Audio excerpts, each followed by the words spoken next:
याद है वो टाइम जब इंडियन सिनेमा का मतलब होता था स्प्रॉलिंग फैमिली ड्रामास, शादी के गाने और एक हीरो जो एक इमोशनल डायलॉग बोलकर सब कुछ ठीक कर देता था। वो दिन पूरी तरह से खत्म नहीं हुआ है, पर अब तख्त किसी और ने छीन लिया है। आज इंडियन बॉक्स ऑफिस का अनडिस्प्यूटेड किंग खून से भरा शर्ट पहनता है और हाथ में हैवी मशीन गन रखता है। केजीएफ के धूल और खून से भरे फील्ड से लेकर एनिमल के अनअपोलोजेटिक विसरल रेज तक इंडियन सिनेमा में वायलेंस उस लेवल पर पहुंच गया है जो हमने पहले कभी नहीं देखा। अब बात सिर्फ हीरो ने विलन को पंच मारा और विलन हवा में उड़ गया तक लिमिटेड नहीं है।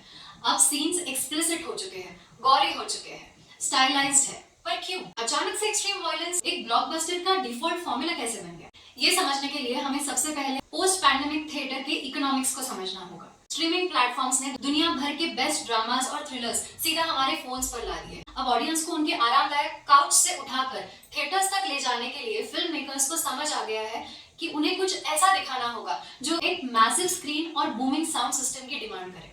Enter the spectacle. एक्शन और वायलेंस की कोई लैंग्वेज नहीं होती। एक कॉम्प्लेक्स जोक शायद हिंदी, तमिल या तेलुगु की ट्रांसलेशन में अपना पंच खो दे, पर एक heavily choreographed heavy metal background score वाला एक्शन सीक्वेंस यूनिवर्सली समझ में आता है। वायलेंस एक गारंटीड व्हीकल बन गया है उस एड्रेनलिन रश को डिलीवर करने के लिए। ये ऑडियंस से वो सीटियां और तालियां निकलवाता है जो एक फिल्म को मैसिव और प्रॉफिटेबल पैन इंडिया इवेंट बना देती है। दूसरा बड़ा शिफ्ट आया है हमारे हीरोज के एवोल्यूशन में। आज की यंगर, थोड़ी सिनिकल ऑडियंस के लिए एक फ्लॉलेस, मॉरली परफेक्ट हीरो अब आउटडेटेड और थोड़ा बोरिंग लगने लगा है। जैसे हमें पता है कि सिनेमा सोसाइटी को रिफ्लेक्ट करता है, हमारे पेरेंट्स के जमाने में राजेश खन्ना और अमिताभ बच्चन का राज चलता था।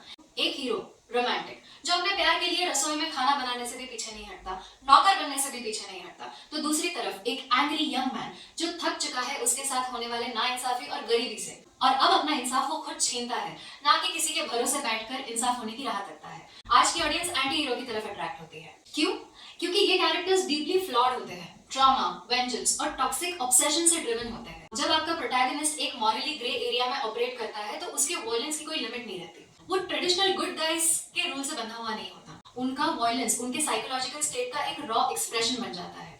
ये ब्रूटल इसलिए है क्योंकि कैरेक्टर्स खुद अंदर से टूटे हुए होते हैं और ऑडियंस को उस अनफिल्टर्ड रेज में एक अजीब सा डार्क कैथारसिस मिलता है। लेकिन हम अपनी खुद की डिसेंसिटाइजेशन को भी इग्नोर नहीं कर सकते। आज से 10 साल पहले ऑडियंस अगर स्क्रीन पर एक्सेसिव ब्लड देख ले तो अपनी आंखें बंद कर लेती थी, पर आज इंटरनेट और ओटीटी प्लेटफॉर्म्स के जरिए एवरेज व्यूअर ने Korean revenge thrillers, American mob dramas और gritty European crime shows binge watch कर रखे हैं। एक्शन का ग्लोबल बेंचमार्क अब काफी हाई हो चुका है। इंडियन डायरेक्टर्स अब सिर्फ एक दूसरे से कम्पीट नहीं कर रहे, वो पूरी दुनिया से कम्पीट कर रहे हैं। उस ग्लोबल स्टैंडर्ड को मैच करने के लिए स्टंट कोरियोग्राफी और इंट्रिकेट हो चुकी है, वीएफएक्स और रियलिस्टिक बन गए हैं, एंड इनएविटेबली वायलेंस और ज्यादा ग्राफिक हो चुका है। हमने वायलेंस को इस लेवल तक एस्थेटिसाइज कर दिया है कि अब खून भी स्क्रीन पर आर्ट लगने लगता है। आर्ट है आर्ट। तो अपन ने कहा बोला 9 है। तो क्या ये एक बड़ी प्रॉब्लम है? सिनेमा आखिरकार सोसाइटी का एक आईना होता है। कुछ लोगों का मानना है कि वायलेंस का ये सर्च हमारी खुद की कलेक्टिव फ्रस्ट्रेशन और सोशल इनसिक्योरिटीज का रिफ्लेक्शन है, जबकि कुछ कहते हैं कि ये प्योरली कमर्शियल एस्केपिज्म है, एक ऐसा रोलर कोस्टर जो क्रेडिट्स रोल होते ही खत्म हो जाता है। रीजन चाहे जो भी हो, बॉक्स ऑफिस नंबर्स झूठ नहीं बोलते। फिलहाल ऑडियंस की ब्लड, बुलेट्स एंड अनरिडन एक्शन के लिए भूख बढ़ रही है। लिमिट्स क्रॉस हो चुकी है और अब फिल्म मेकर्स के लिए आगे एक ही बड़ा सवाल है कि वो इसे और कितना एक्सट्रीम ले जा सकते हैं। लेकिन फिल्म मेकर्स जरा संभल के, कहीं ऐसा ना हो कि आप रियल क्रिमिनल्स को आइडियाज पे आइडियाज दे रहे हो। मिलते हैं नेक्स्ट वीडियो में।